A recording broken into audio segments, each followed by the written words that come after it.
नमस्कार, मैं नीरज यादव। आप देख रहे हैं आपका मेट्रो न्यूज।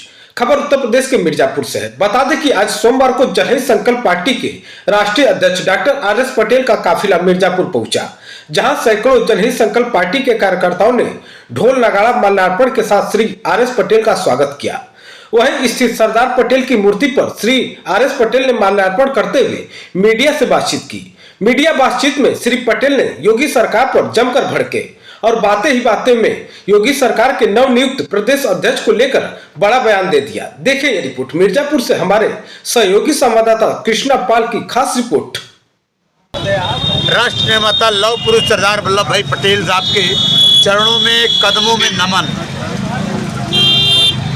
दुनिया को बनाने वाले राष्ट्र निर्माता सरदार पटेल, मैं दुनिया की बात कर रहा हूँ क्योंकि एक तरफ दुनिया और एक तरफ भारत की अपनी अस्थायित्व है। सरदार पटेल जी की तुलना दुनिया में किसी और से नहीं की जा सकती, इसलिए मैं भारत को दुनिया मानता हूँ। दुनिया की स्थिति में चाहे जो कुछ हो, जो राष्ट्र निर्माता हमारे हैं, इनके जैसा पूरे दुनिया में कोई नहीं।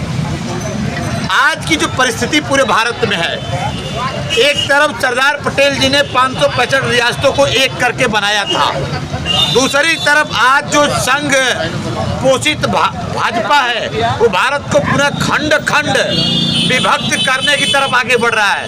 रोज धर्म, हिंदू मुसलमान जातियों में खाई पैदा करने वाले संगठन भाजपा ने जो पूरी तरीके से सरदार साहब के सपनों के बनाए हुए भारत को बर्बाद करने की रणनीति बना रही है। जनहित संकल्प पार्टी और सरदार सेना सरदार साहब के सपनों का भारत बनाने के लिए पुनः आरएसएस को बैन करने, भाजपा के कुकृत्यों और बुलडोजर गैंग को समाप्त करने के लिए अपने धारा में काम कर रही है। नाम परिवर्तन को लेकर के आप क्या कुछ कहना है? पहले सरदार पटेल जी के नाम पे स्टेडियम भी था, उसका नाम परिवर्तित हुआ, अब तो मनरेगा का भी नाम चेंज करके गांधी जी के नाम को उसमें से हटा भी दिया गया है। देखिए, बेईमानों को कोई काम नहीं है, ये सब बेईमान है। ये वादा करके आए थे कि हमारी सरकार बना दो, हर साल 2 करोड़ युवाओं को सरकारी नौकरी या रोजगार देंगे। 20 करोड़ से ज़्यादा नौकरी भारत में इन्होंने ख़त्म कर दिया 11-12 सालों में। वादा करके आए थे कि हमारी सरकार बना दो, हम किसानों को लागत से मूल्य का 2 गुना देंगे, लेकिन उन्होंने झूठ बोला, ये धोखेबाज है। किसानों का लागत से मूल्य 2 गुना हो गया, लेकिन लागत मूल्य का 2 गुना किसानों को नहीं मिला। लागत मूल्य 2 गुना 3 गुना हो गया। उन्होंने कहा था कि हमारी सरकार बना दो, हर साल जो लोग बॉर्डर पे मारे जा रहे हैं, हम दुश्मनों के आंखों में आंखें डालकर उनका सीना चीर देंगे। आप रोज देख रहे हैं बॉर्डर पे हमारे लोग मारे जा रहे हैं, 56 इंच सीना सिकुड़ गया है, ये आप सबके नज़र में है। आपने कहा कि नाम बदला जा रहा है, ये सिर्फ हमारे देश के युवाओं को नौकरी न देना पड़े, हमारे देश के किसानों के जो मूलभूत समस्याएं हैं उन पर लोग आवाज़ न उठाएं, इसलिए रोज़ नया नया प्रोपेगेंडा लेके आते हैं, क्योंकि इनके पास कुछ है नहीं, कुछ नहीं है। 420 के अलावा इनके पास कुछ नहीं है। अभी आपने नौकरी की बात किया कि नौकरी न देना पड़े। अभी लेखपाल की वैकेंसी निकली है, उसमें से ओबीसी का जो 27% रिजर्वेशन होता है वो कम कर दिया गया, तो उसके लिए आपका पार्टी का क्या लगता है? एकदम स्पष्ट। सरदार सेना की अगर बात करें तो आज नहीं, पिछले 8-9 सालों से अधिकारों की लड़ाई को लेकर के हम लोग संघर्ष सड़क हमेशा किए हैं, सड़क संघर्ष। और जो लेखपाल भर्ती में इन्होंने घोटाला किया है, बाबा की सरकार है, बुलडोजर की सरकार है, सवर्णों की सरकार है, बैकवर्डों की नहीं है।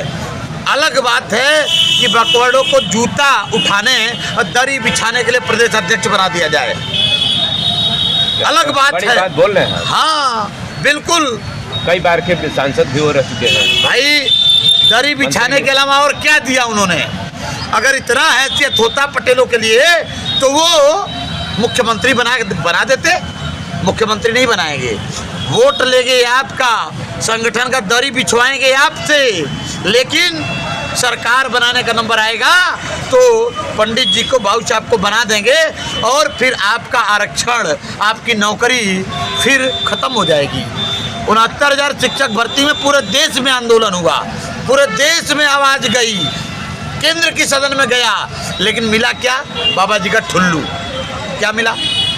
अभी एक दिन पहले ही पूर्व IPS अमिताभ ठाकुर जी की बनारस में ही पेशी हुई और लगातार पुलिस के लोग सीटी बजाते रहे और कैमरे के फ्रेम में ना आए उसके लिए उन्होंने अपनी जो बैरिकेटिंग होती है उसको भी, तख्तियों को भी उन्होंने उठा लिया कि मतलब ये कैमरे के फ्रेम में ही ना आवे ना उनको मीडिया वाले कैप्चर कर पावे। तो इस पर मतलब क्या करना चाह रहे हैं? देखिए, बोलने वालों से ये सरकार डरती है, ये सरकार आवाज उठाने वालों से डरती है, ये आंदोलनकारियों से डरती है। पूरे देश और पूरे उत्तर प्रदेश में हमारे लोगों के साथ हत्या हो रही है, हमारे लोग जिले दर जिले मारे जा रहे हैं, काटे जा रहे हैं, हमारे लोग का मान मर्दन हो रहा है। अभी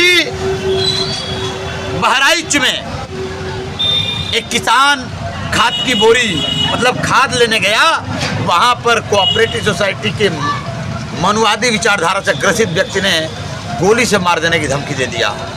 कहा कपड़ा उतरवा लेंगे, कहा माँ बहनों को घर से तुम्हारे उठवा लेंगे, क्या क्या कहा। लेकिन उन पर FIR अभी तक हो तो गई, कार्रवाई नहीं हुई। अयोध्या में एक पटेल के घर पर जाकर के लाठी डंडों से पीट दिया गया।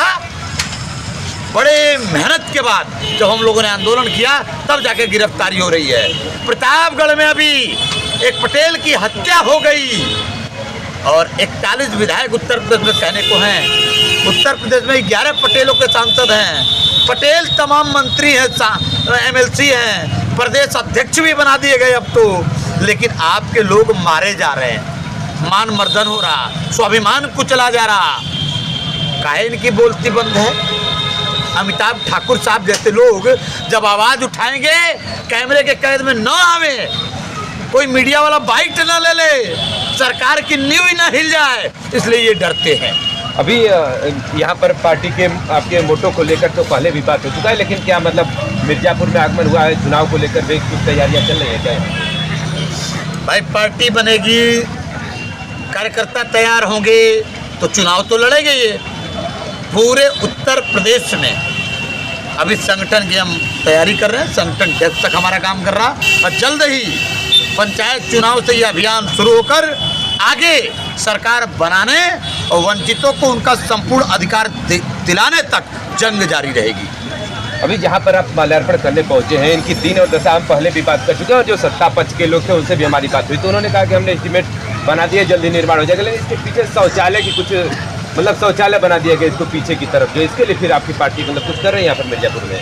ये जो आपको दिख रहा है नवनिर्माण, ये जो कुछ काम टूटा फूटा है, जो टाइल्स लग रहे हैं, ये सरदार सैनिकों की तरफ से लग रहे हैं। सरकार के लोग क्या कर रहे हैं मुझे नहीं पता, वो क्या करेंगे ये भी मुझे नहीं पता। हम जानते हैं कि ये सब झूठलर गैंग के सरदार हैं, ये सब झूठलर गैंग के लोग हैं, लेकिन सरदार सैनिक असली सरदारवादी है। जनहित संकल्प पार्टी के लोग असली सरदारवादी हैं। ये काम जनहित संकल्प पार्टी के लोग, चुनार के लोग, मिर्जापुर की जनता कर रही है, करवा रही है।